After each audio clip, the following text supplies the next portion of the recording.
Good morning all friends. मेरे legal advice by Sheikh Javed Mohammed advocate channel पर आपका स्वागत है। तू जो समझे हर बात तो फिर कैसा सवाल, परिभाषा ही बताएगी कानून की असल मिसाल। परिभाषा के मूल्य और महत्व को बताने के लिए मैंने ये दो लाइन आपके लिए तैयार की हैं। तू जो समझे हर बात को तो फिर कैसा सवाल, परिभाषा ही बताएगी कानून की असल मिसाल। जी हाँ सर, परिभाषा बड़ी महत्वपूर्ण चीज है। भारतीय नागरिक सुरक्षा संहिता 2023 की धारा 2 में कुल 39 परिभाषाएं बताई गई हैं। पिछले वीडियो में हमने धारा 2 की परिभाषा कार्य के ऊपर हमने जो है कि वीडियो में चर्चा की थी। इससे पहले मैंने भारतीय न्याय संहिता की धारा 1 का वीडियो बनाया है जो मेरे चैनल पर अपलोड है, और उससे रिलेटेड ई बुक भी बना के उसी वीडियो के नीचे डिस्क्रिप्शन बॉक्स में अपलोड कर दी है। आज का हमारा वीडियो है धारा 2 की उपधारा 2, जिसे जीव जंतु के बारे में बताया गया है। जीव जंतु से मानव से भिन्न कोई जीवित प्राणी अभिप्रेत है, ये बुक में परिभाषा दी गई है। अब इसको मैंने आपके लिए काफी सरल और आसान भाषा में समझाने के लिए एक ई बुक भी तैयार की है और कंप्यूटर स्क्रीन पर अपलोड भी की है। आगे की जानकारी मैं आपको उसी में से दूंगा और उसी ई बुक को मैं इस वीडियो के नीचे डिस्क्रिप्शन बॉक्स में अपलोड कर दूंगा, और वो आसमानी रंग की उसकी लिंक दिखाई देगी। जब आप उस पर क्लिक करेंगे तो आप वेबसाइट पर पहुंच जाएंगे। 99 रुपीज कीमत मेरे द्वारा रखी गई है। यदि किसी को आवश्यकता महसूस हो तो आप उसको वहां से परचेज कर सकते हैं। सभी 39 जो धाराएं हैं, उपधाराएं हैं, इनकी एक ही ई बुक मैंने तैयार की है और उसी ई बुक के अंदर से मैं आपको आगे की जानकारी दूंगा, जिसे कहते हैं कि ताला और चाबी। मैंने पिछले वीडियो में बताया था इसके महत्व को बताने के लिए कि ताले को खोलने के लिए एक चाबी की जरूरत पड़ती है, और अगर चाबी ना हो तो हम उस ताले को नहीं खोल सकते। इसी प्रकार से ये परिभाषाएं भी हैं कि यदि हमने इन परिभाषाओं को नहीं समझा तो हम पूरी बुक में उसको पूर्णतः समझने में सक्षम नहीं हो पाएंगे। पूरी बुक में, ये जो पूरी बुक है आप देख रहे हैं, इसमें कई जगह इन परिभाषाओं का इस्तेमाल किया गया है, और परिभाषाओं का इस्तेमाल उन शब्दों के रूप में किया गया है जो इन परिभाषाओं में दिए गए हैं। डिफाइन धारा 2 में कर दिया गया है, लेकिन उस शब्द को आगे कई जगह इस्तेमाल किया गया है। जैसे उदाहरण के तौर पे संशय एक शब्द है धारा 2 की परिभाषा में, जो किसी अपराधी को जो अपराध करके आया है और उसको आप आश्रय देते हैं, रोटी कपड़ा मकान दे देते हैं, उसको छिपा लेते हैं, गोला बारूद दे देते हैं, तलवार बंदूकें दे देते हैं, इस प्रकार से आप उसकी मदद कर देते हैं, तो ये संशय शब्द में परिभाषित किया गया है। लेकिन आपको बुक में संशय शब्द मिलेगा। अब आप उस संशय शब्द की परिभाषा को नहीं जानते हैं तो आप उसको नहीं समझ पाएंगे कि आखिर ये क्या कहा जा रहा है इस बुक में। जो जज साहब के द्वारा जब अदालत में मुलजिम के ऊपर चार्ज लगाया जाता है तब भी कुछ इस प्रकार के शब्दों का इस्तेमाल उसमें होता है। अब आपको यदि इन परिभाषाओं का ही यदि अध्ययन नहीं होगा, ज्ञान नहीं होगा, तो आप उसको समझ नहीं पाएंगे। तो ये एक बड़ा ही महत्वपूर्ण टॉपिक है, और 39 परिभाषाओं पे ही मैंने 39 वीडियो अलग अलग आप लोगों के लिए तैयार किए हैं, जिसमें से मेरा दूसरा वीडियो है। आइए हम बिना देरी करे आगे बढ़ते हैं और उस परिभाषा को समझ लेते हैं। बुक के अंदर से तो सर मैंने आपको पढ़ के बता दिया, अब उसकी कुछ सरल आसान शब्दों में और उदाहरण के साथ बड़े ही आसान तरीके से मैंने उसको तैयार किया है, जिसमें मैं आगे की जानकारी आपको देता हूं। आइए सर, इससे पहले मैंने सीपीसी पे भी वीडियो अपलोड किए हैं, सिविल प्रक्रिया संहिता 1908 पे, और लगातार उसका अध्ययन जारी है। जो महत्वपूर्ण टॉपिक हैं उन पे मैं आपके लिए वीडियो तैयार कर रहा हूं, ताकि वकालत की प्रैक्टिस में भी आपको आसानी हो और एक आम व्यक्ति भी समझ सके कि जो है कि उसके क्या अधिकार और हित हैं, और वो अपने अधिकारों और हितों की रक्षा कर सके। जैसा कि सर आप देख रहे हैं कंप्यूटर स्क्रीन पे, ई बुक भारतीय न्याय संहिता 2023 की धारा 2 के 39 प्रमुख शब्दों की सरल व्याख्या। इस पूरी ई बुक में तकरीबन 140 पन्ने की ई बुक है, और हर परिभाषा को मैंने उदाहरण के साथ आपके लिए बड़े सरल तरीके से तैयार किया है। आप ये देख रहे हैं, मैं अब इसको स्क्रॉल करके उसी जगह जा रहा हूं जो हमारे सब्जेक्ट से संबंधित है। कुल 39 परिभाषाएं हैं इसमें लिखी गई हैं। हालांकि कुछ डेफिनेशंस तो सर काफी इजी हैं, लेकिन कुछ डेफिनेशंस काफी डिफिकल्ट हैं।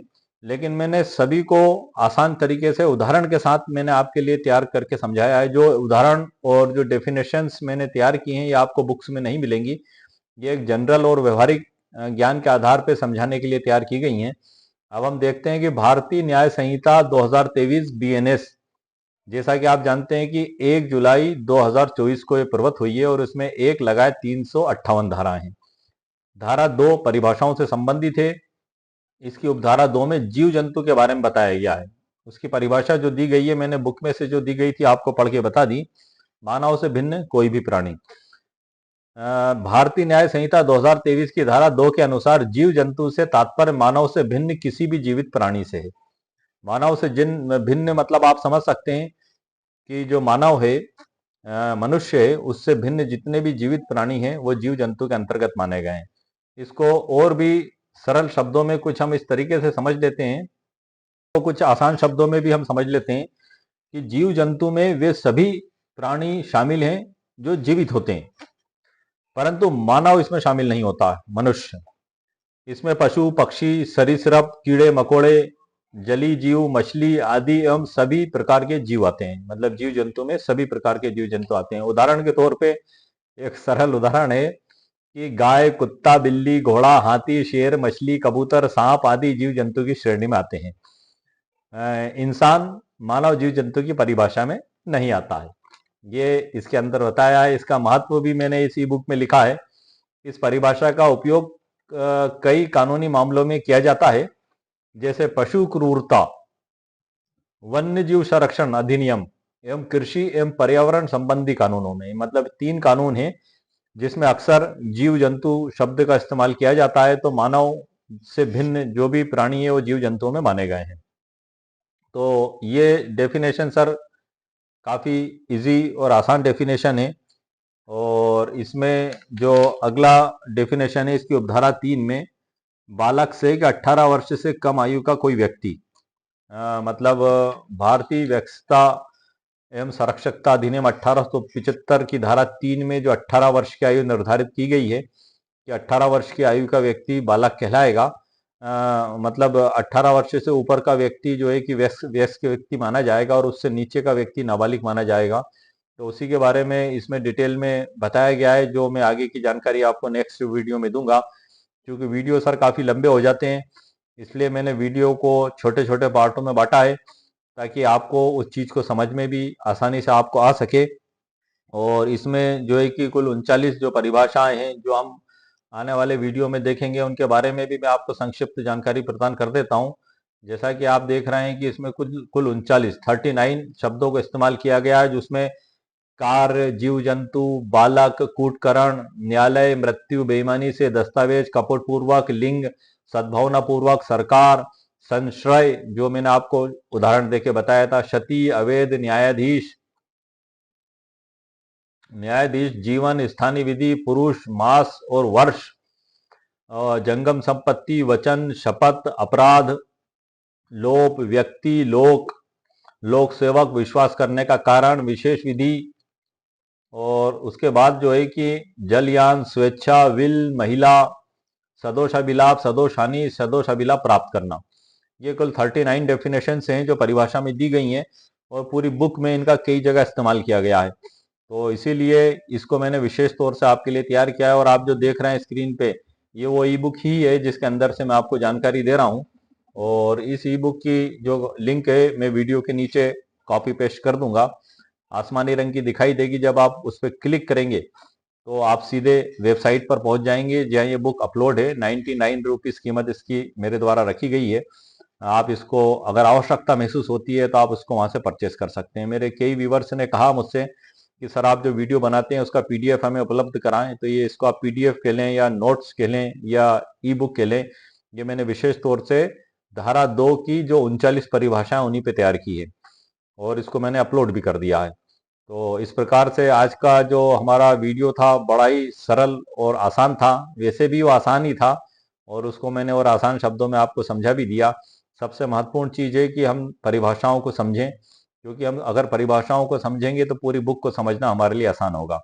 तो उम्मीद है सर आपको मेरा वीडियो पसंद आया होगा।